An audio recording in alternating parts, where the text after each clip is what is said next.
நம்ம வீட்டு கொலுவில் இன்றைக்கி 4வது படி. இது சிங்கப்பூர் உடைய சிம்பல். எங்களோட ஃபேமிலி ஃப்ரெண்டு எங்களுக்காக கொடுத்து விட்டது.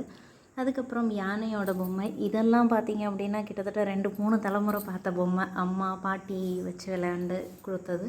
அப்புறம் வயல்வெளி இருக்க மாதிரி, புல்லுக்கட்டு தூக்கிட்டு வர மாதிரி, வயல் பார்வை பார்க்குறதுக்கு ஒருத்தர், அப்புறம் 2 பேர் வந்த மாதிரி. ஸோ நெல்லும் கேழ்வரகும் இதில் நான் போட்டிருக்கேன்.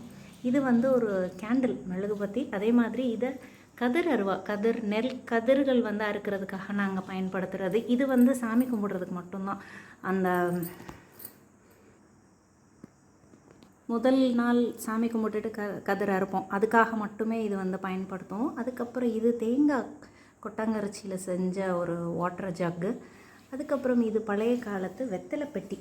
இது பாக்கு உரல். அதே மாதிரி இது பார்த்திங்க அப்படின்னா பாக்கு வெட்டி அப்படின்னு சொல்லுவாங்க.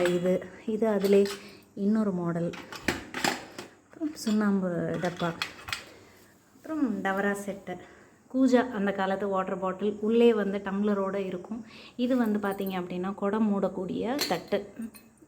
அதுக்கப்புறம் இது எச்சில் துப்பக்கூடிய பணிக்கம். இதை நாங்கள் அமிர்த களஞ்சியம் அப்படின்னு சொல்லுவாங்க. எதுக்கு இதுக்கு அவ்வளோ ஒரு மகத்துவம் அல்லது ஒரு முக்கியத்துவம் கொடுத்தாங்கன்னு எனக்கு தெரியலை.